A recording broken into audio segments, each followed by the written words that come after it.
Já para os coleguinhas.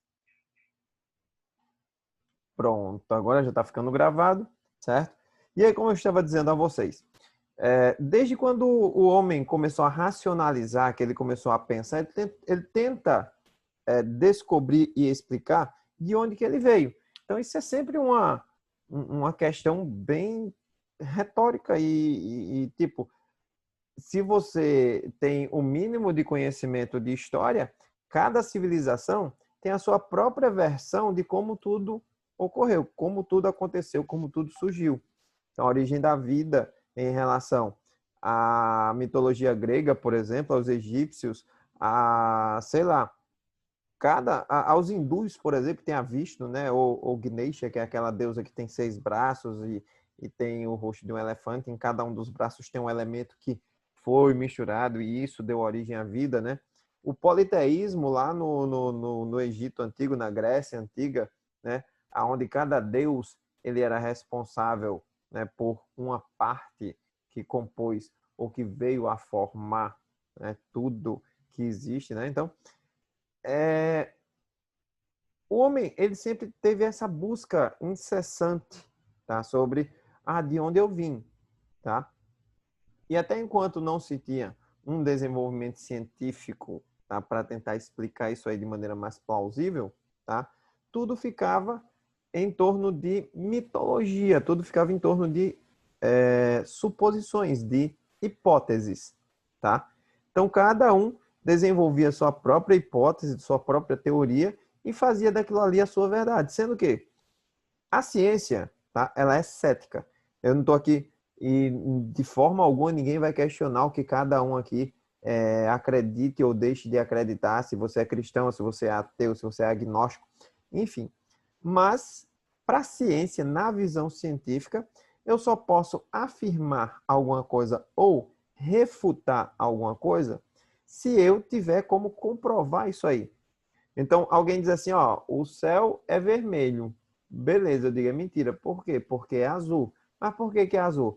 Porque tem o ozônio, e aí o ozônio ele vai fazer um efeito prisma que vai quebrar a luz branca e vai refletir a cor azul. Então, eu tenho um embasamento científico para dizer o porquê do céu ser azul. Tá? Então, do porquê a gente vê o céu azul. Tá? Então, nesse caso aí, a ciência trabalha dessa maneira. Tá? Eu digo alguma coisa, eu afirmo alguma coisa, eu tenho que provar aquilo ali. Ou da mesma forma, se alguém diz alguma coisa e eu discordo, para que a minha discordância seja cientificamente válida, é necessário que eu também tenha dados científicos e prove a partir dele que aquela colocação ela está errada. Então, a ciência ela é cética, ou seja, a ciência ela não acredita no que se diz, ela acredita no que se prova, tá? E aí, a partir dos estudos ao longo dos anos, tá, foi se desenvolvendo e se aprimorando várias teorias, várias hipóteses em relação à origem da vida. Então, de onde surgimos, tá? Então, a gente tem desde teorias como a panspermia cósmica, o criacionismo, até teorias de abiogênese e biogênese. Tá? A gente vai ver cada uma delas. A gente já estudou isso aí, a gente já viu bem detalhadamente isso aí. Não lembro se vocês chegaram a ver comigo. Vocês viram comigo, né? Que estão comigo desde o primeiro ano. E aí a gente meio que viu cada uma das teorias e como era a forma de pensar de cada uma delas. Então a gente vai dar uma reavivada nisso aqui, a gente vai dar uma revisada no conteúdo que já abordamos ao longo do nosso ensino médio. Então vou parar aqui meu vídeo, porque se eu transmitir tela e passar vídeo ao mesmo tempo, acaba travando aqui, porque meu sistema não está muito legal, meu computador, não sei se é o computador, não sei se é a minha conexão, mas enfim, tá? Beleza, então aí, ó. Em relação à origem da vida. Como eu disse a vocês, sempre o homem, ele teve a curiosidade de saber de onde veio, como que surgiu. Beleza, beleza. Surgiu a vida, mas como surgiu a vida? Como surgiu o primeiro ser vivo? Tá? Um ser vivo, ele é originado a partir de outro ser vivo pré-existente. Ótimo, tá? Beleza, mas e o primeiro ser vivo? Surgiu de onde? Surgiu como? Tá? Então, é basicamente nisso aí que a gente vai focar hoje, tá? Então, Lamarck, Darwin, esses caras vieram bem depois. Primeiro, né, a hipótese mais aceita em relação ao surgimento do universo, tá, é a do Big Bang. E já passou quase a ser uma teoria pelo fato de hoje termos o LHC. Tá? Não sei se vocês têm acompanhado em notícias, mas já faz algum tempo que ele já vem sendo utilizado. O LHC é aquele laboratório que é subterrâneo, que é em forma circular e que eles ficam acelerando partículas em direções opostas à velocidade da luz. Essas partículas colidem, se chocam, né? E aí eles conseguem quebrar os átomos em partículas ainda menores, que são chamados bóson de Higgs, tá? O que a imprensa veio trazer para a população como um todo como sendo a partícula de Deus, né? E aí o cara disse, não, isso aqui não é partícula de Deus, não. Deus não tem nada a ver com isso, isso aqui é ciência. Então isso aqui é chamado de bóson de Higgs, tá? E o que acontece? Ocorre a explosão, a liberação de energia, a energia começa a gerar força do tipo gravitacional que atrai a matéria e por aí vai iniciando todo o surgimento de nova matéria por meio da energia. Tá? Então, a explosão de matéria há aproximadamente 14 bilhões de anos. Tá? A matéria em expansão é como se fosse um fragmento de bomba. Daí, a energia liberada ela vai fazer com que haja uma força gravitacional e essa força gravitacional vai fazer com que ocorra a aglomeração de matéria. E aí vai surgir Sol, a Terra, os vários planetas, os vários corpos celestes, galáxias e tudo mais. Tá? Então, o Sol, que é a estrela dentre várias outras, o nosso Sol, se eu não me engano, ele é uma estrela de quarta ou quinta grandeza. Então, para vocês terem ideia, existem sóis bem maiores que o nosso. Tá? Como toda e qualquer estrela, ela está emitindo luz e calor por meio de combustão. Isso quer dizer que se está queimando, um dia vai apagar. Tá? Daqui a alguns poucos bilhões de anos, talvez o Sol ele não exista mais. Tá? Então, aglomeração de fragmentos em expansão, e aí eu tenho basicamente o hélio, tá? E esse hélio está em constante combustão, gerando luz e calor, certo? A Terra teve a aglomeração da mesma matéria, mas não apenas do hidrogênio, mas de vários outros tipos de fragmentos. Ela surgiu há aproximadamente 4,5 bilhões de anos, ou seja, 10 bilhões de anos depois do Big Bang, tá? Que veio surgir a Terra. Então, antes, ela era uma imensa bola de fogo, porque a órbita da Terra ela girava muito próxima do Sol, e sem contar que ainda não tinha atmosfera, não tinha camada de ozônio, não tinha nada para proteger a superfície terrestre do calor e da radiação emitida pelo Sol. Consequentemente, tudo isso chegava a 100% até a superfície da Terra, mantendo-a com uma oscilação térmica muito grande em relação à face iluminada e à face não iluminada, certo? Então, gradativamente, foi ocorrendo o aumento de tamanho, tá? A retenção de gases, e aí formou-se a atmosfera primitiva, tá? Essa atmosfera primitiva fez com que os organismos vivos pudessem vir a aparecer. Sendo que não foi tipo, hoje formou essa atmosfera primitiva, amanhã eu já tenho condições de gerar um ser vivo. Não foi bem assim. Quando a gente estiver falando sobre qualquer aspecto que envolva evolução, a gente tem que levar em consideração processos lentos e gradativos que ocorrem ao longo de milhões, bilhões até de anos. Tá? E aí uma das teorias que foi gerada para tentar explicar como que tudo isso acontecia foi a teoria da abiogênese. Tá? O A antes de qualquer coisa é um prefixo de negação. Bio quer dizer vida. Abio sem vida. Gênese quer dizer início, princípio, começo, origem. A origem da não vida, a não origem da vida, como assim, professor? Então, a teoria da biogênese, olha só por quem foi criada, por Aristóteles, tá? Que viveu entre 384 e 322 a.C. Aristóteles afirmava que as espécies surgem por geração espontânea, ou seja, existe uma matéria bruta, esses caras utilizam muito esse termo aí. Existe uma matéria bruta, essa matéria bruta ela tem um princípio ativo, E esse princípio ativo gera uma força vital, tá? Que vai dar origem aos seres vivos. Então, os organismos podiam surgir a partir de uma massa inerte, segundo o princípio ativo, tá? Então, o nascimento de um rato através de combinação de uma camisa suja com um pouco de milho, ou, por exemplo, no Rio Nilo. O Rio Nilo já era tido como uma certa divindade porque ele era o rio da providência, né? Quando o Nilo ele recebia a água dos degelos e das chuvas, ele inundava uma vasta área de planície, tá? Quando esse período passava, ele voltava para o seu leito normal. E o que acontecia? As margens do Nilo que havia sido inundada, elas ficavam extremamente férteis por conta da deposição de minerais. E aí plantava-se milho, o trigo, o arroz, e tinha uma produção que era uma coisa gigantesca, tá? E o Nilo, ele já tinha essa visão de, o Nilo é o rio da providência, tá? Por quê? Porque ele está dando comida a você, ele está possibilitando a produção do alimento, ele tem peixes que você pode se alimentar. E aí, do nada, alguém está andando lá na beira do Rio Nilo, nas suas areias, bem na massa, e começa a observar, sei lá, as tartaruguinhas saindo da areia do Nilo. Aí diz, olha só, o Nilo tem uma força vital tão grande que das suas areias surgem tartarugas. Olha só que loucura, né? Para hoje é. Mas se a gente pegar o contexto de época, talvez não. Por quê?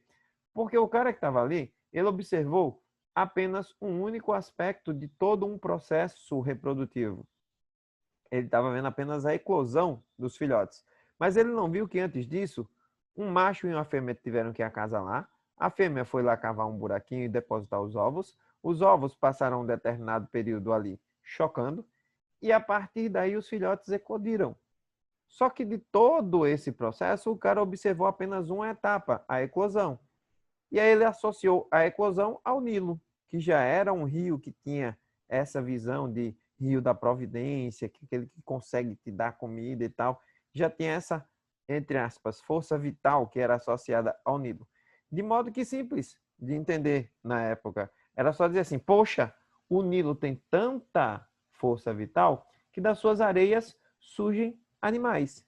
Simples assim. E o cara ia lá, observava a areia do Nilo e via as tartarugas saindo da areia do Nilo. Ponto final, acabou-se. A teoria está certa? Estava, tá? Até então. Porque na ciência a gente vê que tudo é mutável, tudo vai sendo uma construção gradativa, tá? De modo que o que hoje é uma verdade na ciência, amanhã pode não ser, ou pode ser uma meia verdade. Por isso que na ciência nunca existe o que nós chamamos de verdade absoluta, tá? Sempre são verdades relativas, tá? Por quê? Porque a teoria da abiogênese foi uma verdade relativa a um determinado período de tempo. Hoje já não é mais, tá? Então, em relação à origem da vida, até meados do século XIX, acreditava-se que seres podiam surgir espontaneamente da matéria não viva, da matéria abiótica, da matéria bruta, tá? Hoje sabe-se que um ser vivo surge através da reprodução, seja ela sexuada ou seja ela assexuada, tá? E ao longo da história nós tivemos um embate histórico, tá, entre biogênese e abiogênese, tá? As duas teorias nunca se batiam, mas uma sempre trazia uma novidade que estimulava a outra a buscar algo a mais para sempre provar que o outro estava errado. Por isso que eu falei que a construção do conhecimento era uma construção contínua. Não existe uma verdade pronta e acabada. Olha aí, alguns defensores da abiogênese e alguns críticos da abiogênese. No caso, quem é crítico da abiogênese são os caras que defendem o princípio da biogênese, tá? Então, o Anthony van Helmont, o John Needham, o Aristóteles, Isaac Newton, René Descartes, foram caras que defendiam, tá, a biogênese. Já os caras que defendiam o processo de biogênese, tá, que seriam os críticos da biogênese, tem o Francesco Redi, tem o Jablot, tem o Lázaro Spallanzani, tem o Luiz Pasteur, tá? E muito do que a gente tem no nosso cotidiano hoje, como por exemplo, processos de, sei lá, de conservação de alimento, se dá a essa briga entre essas duas linhas filosóficas em relação à origem da vida. Então, alguém viu o que foi feito e disse, pô, peraí, eu posso utilizar isso aqui para conservar alimento. E aí, pegou lá o experimento do cara e começou a utilizar para a produção de enlatados, tá? Então, Jean-Baptiste Van Helmont, tá? Ele era entre 1577 e 1644, ele era defensor da biogênese. Ele dizia o seguinte: coloca-se num canto sossegado e pouco iluminado camisas sujas. Sobre ela espalha-se grãos de trigo, queijo. O resultado será que em 21 dias surgirão ratos. Lógico, velho, tá? Na visão de hoje, lógico que ele estava fazendo isso naquela época, ele ia lá, deixava a camisa suja, jogava os grãozinhos de milho lá, e quando ele voltava, após esses 21 dias, ele abria a camisa, ela estava toda rasgada e tinha um monte de ratinhos lá dentro. Lógico que sim, tá? Por quê? Imagina aí, tu deixa uma camisa suja, tá? Com comida em um canto sossegado e escuro, vem uma ratinha passando e diz, opa, olha só que lugar legal, vou fazer meu ninho. E aí a ratinha vai lá e faz seu ninho, tem os filhotes, beleza. Enquanto não tem nenhum tipo de movimento por lá, a ratinha permanece lá, certo? Por isso que ele diz que tem que deixar esse experimento em um canto pouco iluminado e sossegado durante 21 dias, ou seja, ninguém tem que estar passando por lá, tá? E aí a ratinha vai ficar bem de boa lá no seu ninho, porque para ela vai ser o lugar mais seguro. Sendo que, quando eu vou observar meu, entre aspas, experimento, eu vou acender uma luz, eu vou abrir uma porta, eu vou fazer movimento, vou fazer barulho. E isso vai fazer com que os ratos que sejam adultos, ó, perna para que te quero. Os ratos adultos vão embora. Quem é que fica ali? Os filhotes. Quando você abre a camisa, ó, tá cheio de filhotes. Surgiram espontaneamente a partir da camisa. Não, não foi. Tá? Então, hoje a gente sabe que não foi. Mas para a época, isso era uma verdade. Por isso que a gente chama de verdade relativa. Relativa àquela época, isso era uma verdade. Tá? Francesco Redi, um médico italiano, a Itália era o centro de tudo isso aí. A Itália era um centro cultural de ciências, de artes, era uma coisa fantástica. Ainda é, na realidade, né? Então, ele foi um dos primeiros a empregar o método experimental na tentativa de derrubar a biogênese. Uma das principais evidências da biogênese era o aparecimento espontâneo de vermes, que são larvas de moscas, em carne podre. Tá? Na hipótese de Redi, no seu experimento, tá? Ele conseguiu provar que os seres vermiformes que surgem na carne em putrefação são larvas. Tá? E essas larvas são um estágio do ciclo de vida das moscas. As larvas devem surgir de ovos colocados por moscas e não por geração espontânea a partir da putrefação da carne. Então, o Redi já estava se contrapondo. E aí ele fez esse experimentozinho aqui, ó, tá? Antes os caras pegavam carne, material em decomposição, deixavam num pote, e aí eles observavam gradativamente o surgimento, tá, de larvas, que eles chamavam de larvas e micróbios e tudo mais, aqui nesse experimento. Aí foi que o Francesco Redi fez. Ele pegou gás, ele era um médico, né? Pegou gás e, tipo, fez uma telinha com a gás. Ele fez uma telinha e cobriu a tampa desses vasos. Colocou o material em decomposição do mesmo jeito e não gerou-se larva nenhuma. E ele disse, ó, a larva não surge espontaneamente a partir da carne em putrefação. A larva surge a partir de moscas que pousam sobre o material em decomposição, depõem seus ovos e, após essa deposição, ocorre a eclosão em larvas. E essa eclosão vai fazer com que essas larvas elas possam se alimentar do material em decomposição, crescer e sofrer a metamorfose para chegar à sua fase adulta, que é a fase de mosca, essa fase alada, essa fase voadora.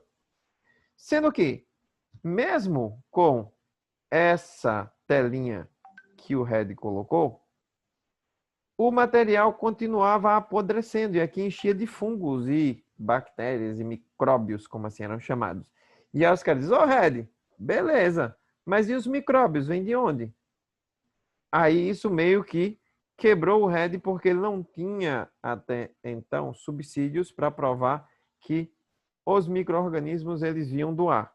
Até que chegou em meados do século XVII, sim, aí diz, ó, em meados do século XVII veio a descoberta dos micróbios, tá? E aí observou-se que mesmo no experimento fechado lá do Red, tá? Os micróbios continuavam aparecendo. E aí a galera da geração espontânea ou da abiogênese voltou à tona e disse, pô, explica isso aí, tá? Então, os abiogenistas achavam que seres tão pequenos e simples como os micróbios não se reproduziam. Eles surgiam por geração espontânea a partir desse material. John Needham, tá?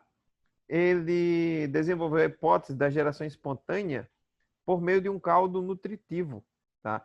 Ele colocou o caldo nutritivo em diversos frascos. Esse caldo tinha água, sais minerais, carboidratos, lipídios. Ele pegava um monte de substâncias, misturava, fervia e ele dizendo, ó, a partir do momento que eu fervo, tá?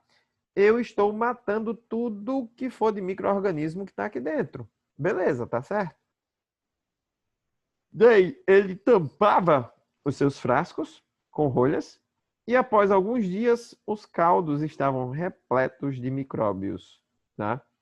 O argumento então era que seres presentes nos caldos surgiam por geração espontânea, já que o caldo foi fervido. Se ele foi fervido, ele estava estéril, tá? Ele estava livre de micro-organismo. Até que veio o Lázaro Spallanzani, tá? Spallanzani ele realizou um experimento semelhante ao de Needham, mas obteve resultado diferente. Qual foi o resultado diferente? As infusões preparadas por Spallanzani foram muito bem fervidas e cuidadosamente arrolhadas, tá? Ou seja, foram fechadas de maneira bem cuidadosa, de modo que, mesmo com o passar dos dias, tá? Mesmo com o passar do tempo, essas misturas continuavam livres de micróbios, tá? Então ele provou que a vida dos micro-organismos não surgiam a partir daquela matéria. Os micro-organismos, eles eram trazidos junto com o ar, partículas que vinham junto com o ar. Então, tá aí os dois experimentos, ó. Eu fervo o caldo, deixo ele descansando, tá cheio de micro-organismo.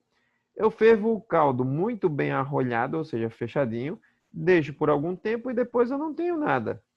Aí os caras vieram e disseram, ó, o argumento de Spallanzani, tá? Spallanzani disse, Needham não ferveu o caldo por tempo suficiente ou não vedou os frascos de forma eficiente, de modo que entrou ar, entrou micro-organismos que se reproduziram lá dentro.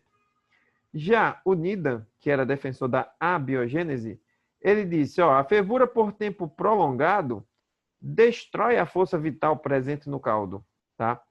E um terceiro indivíduo aí, chamado François AP, ele aproveitou as experiências de Spallanzani e inventou a indústria de enlatados, olha só, tá?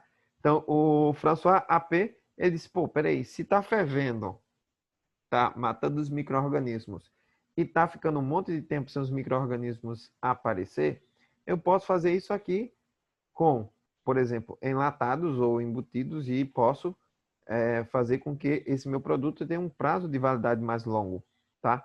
Então, o AP, ele pegava, sei lá, verduras, colocava numa solução salina, fechava bem fechadinho, colocava para ferver, depois da fervura tirava e ficava vendendo, tá? O que hoje nós conhecemos popularmente como picles, né? Então, por que que não acontecia a decomposição do material? Porque os micro-organismos que estavam ali dentro, eles eram eliminados por conta da fervura. Então, o cara, ele viu na ciência algo que ele poderia ter algum tipo de benefício no sentido financeiro, certo? Então, a ciência serve para isso também, tá? Então, a ciência está mais no nosso cotidiano do que o que a gente imagina. Final do século XVIII, descoberta do oxigênio e seu papel essencial à vida foi o que deu um pouquinho mais de gás à biogênese. Os caras chegaram lá no Spallanzani e disseram, ó, quando você fecha os seus frascos lá, coloca a rolha muito bem fechada, você impede a entrada do ar. E quando você impede a entrada do ar, você não possibilita o desenvolvimento dos organismos vivos, já que eles precisam do oxigênio. Aí começou uma nova disputa entre biogênese e abiogênese, tá? Os abiogenistas, tá? Eles diziam o seguinte: a presença de ar fresco era fundamental para a geração espontânea da vida. Por quê? Porque tem oxigênio, tá? Os biogenistas, eles diziam: o ar é a fonte de contaminação dos caldos, porque com o ar vem os micro-organismos, tá? E aí a Academia Francesa de Ciências, tá? Como eu disse a vocês, a Europa era sabe, aquele ponto fervoroso da ciência na época. Ela ofereceu um prêmio para quem apresentasse um experimento definitivo sobre essa questão. E aí chegou esse cara aqui, ó, Louis Pasteur. Tanto que ele desenvolveu um método que hoje é utilizado em muitos alimentos que nós podemos consumir, como, por exemplo, o leite, tá? O leite, se vocês olharem esse leite que vem no saquinho, vem na caixinha, leite na sua forma líquida, não leite em pó, tá? O leite líquido, que é vendido em supermercados, em vendinhas e tudo mais, se você observar no rótulo, lá tem o nome leite pasteurizado. O que é um leite pasteurizado? É um leite que passou por um processo semelhante ao experimento de Louis Pasteur, tá? Louis Pasteur, ele pegou os frascos e entortou os frascos, tá? Ele aqueceu a boca dos frascos e entortou, formando assim um gargalo em forma de pescoço de cisne, como esse aqui, ó, formando essa área aqui que é chamada de sifão. Pasteur amoleceu os gargalos no fogo, esticando-os e curvando-os em forma de pescoço de cisne. Em seguida, ferveu os caldos até que saísse o vapor pela extremidade dos gargalos, ou seja, ferveu bem esses experimentos. À medida que esfriava, o ar penetrava pelo gargalo, já que o gargalo permanecia aberto. Mas as partículas que vinham junto com o ar, elas ficavam retidas nessa área aqui, ó, do gargalo, tá? Que é o que a gente chama de sifão. Nenhum dos frascos de Louis Pasteur se contaminou. Nesse momento aí, houve a derrubada definitiva do processo de abiogênese, especificamente da geração espontânea.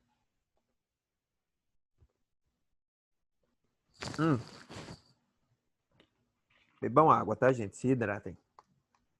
E aí, o que aconteceu? Os caras ainda eram teimosos. Disseram, não, Pasteur deve ter mexido em alguma coisa, o caldo nutritivo dele foi colocado errado, ele ferveu demais e mudou o princípio ativo. Os caras queriam explicar o inexplicável. Aí Louis Pasteur, ele fez o seguinte, ferveu o líquido, tá? Ó, pescoço de cisne. O ar, ele tem acesso aqui, mas os micro-organismos, eles não conseguem passar dessa área aqui do sifão, tá? Após algum tempo, o líquido ele permanece estéril. Louis Pasteur pegou o mesmo experimento, tá? Ferveu, passou algum tempo e o líquido ele permanecia estéril. Daí ele quebrou o gargalo e deixou esse experimento aberto. Quando ele deixou o experimento aberto, ele mostrou que os micróbios surgiam aqui. E aí ele chegou à conclusão definitiva de que esses micro-organismos eles não surgiam espontaneamente naquele caldo nutritivo. Eles eram micro-organismos que conseguiam chegar até essa mistura por meio do ar. Eles eram tão pequenos que eles podiam ser transportados pelo ar. Então isso aí foi meio que um nocaute na teoria da geração espontânea, tá? Então a teoria mais válida até hoje é a teoria da biogênese, que é a cientificamente mais aceita, certo? Pasteur, ele conseguiu comprovar que todo ser vivo se origina de outro ser vivo por meio de reprodução e não espontaneamente a partir de algo chamado de caldo nutritivo, força vital, ou seja lá o que for, tá? Mas e o primeiro ser vivo? De onde ele veio? É aí onde entra um outro embate histórico, tá? A teoria naturalista ou da sombra primordial, que foi proposta pelo cientista russo Oparin junto com Haldane, certo? O cara ele era simplesmente uma sumidade científica. Ele tinha conhecimentos em geologia, biologia, astronomia, bioquímica, botânica, certo? E ele publicou o livro A Origem da Vida, tá? Não é a origem da vida do Charles Darwin, não. Essa é a origem da vida do Oparin, certo? E aí, ele desenvolveu a teoria da sopa primordial. Ele dizia que na atmosfera primitiva, e isso ele conseguia provar por meio de coletas, principalmente de várias camadas de solo e até mesmo de gelo, como que era a atmosfera primitiva. Então, ele mostrou que a atmosfera primitiva tinha metano, amônia, hidrogênio e vapor de água. Sem contar que tinha muita oscilação de temperatura e muitas descargas elétricas por conta de tempestades torrenciais, tá? Então, as condições da Terra primitiva era basicamente essa aqui, ó. Liberação de enxofre através de erupções vulcânicas, descargas elétricas, tá? Isso promovia uma forma meio que aleatória de interação entre as moléculas, que era uma maneira que não seria tão parecida com as interações atuais, que são essas que a gente vê na química, tá? E aí ele desenvolveu a teoria do coacervado, tá? Coacervado seria uma partícula proteica que envolve um material genético, um ácido nucleico, e que passa a realizar funções de um ser vivo, tá? Então, o Oparin obteve coacervado ao misturar ácido em solução de proteínas em água. O coacervado que tivesse aprisionado proteínas enzimáticas e uma molécula de ácido nucleico seria considerado o primeiro ser vivo. Ele seria capaz de realizar o metabolismo, de reproduzir-se e de apresentar hereditariedade e evoluir, tá? Daí, numa experiência pioneira no início dos anos 50, em 1950, o cientista americano Stanley Miller, junto com seu orientador Urey, tá? Ele recriou a provável atmosfera primitiva, tá? Misturou num recipiente hermeticamente fechado hidrogênio, vapor d'água, amônia e metano. E com isso ele conseguiu provar a teoria do Oparin, certo? Isso aqui, ó, é conhecido como aparelho de Stanley Miller. Então aqui está a solução, ó, com metano, amônia, água e hidrogênio. Isso aqui era fervido, tá? Chegava em um determinado local que recebia descargas elétricas, era resfriado rapidamente, voltava, era fervido e ficava nesse processo de mudança de estado físico, a oscilação de temperatura, descargas elétricas constantemente. Então aqui o aparelhozinho dele, tá? E o que foi que aconteceu? Tá? Stanley Miller, tá? Ele conseguiu, em 1953, coletar substâncias semelhantes a aminoácidos. Só que ele tinha colocado lá aminoácido? Não. Olha o que ele tinha colocado. Hidrogênio, água, metano e amônia. Tá? Então, o metano, a amônia, a água e o hidrogênio são elementos químicos inorgânicos. Os aminoácidos já são elementos químicos orgânicos. Então, ele conseguiu provar que existe essa evolução química. E a partir dos aminoácidos poderia ter surgido os coacervados e a partir dos coacervados o surgimento do primeiro ser vivo, certo? Então, basicamente, como eu disse a vocês desde o início, tá? A ciência, ela só vai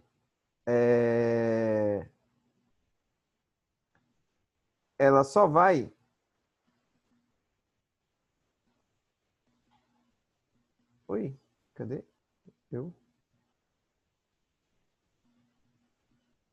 Cadê-me? Alô, alô, Brasil? Aqui, pronto. Tá? Então, a ciência, ela só vai ou constatar alguma coisa ou refutar alguma coisa mediante a comprovação, certo?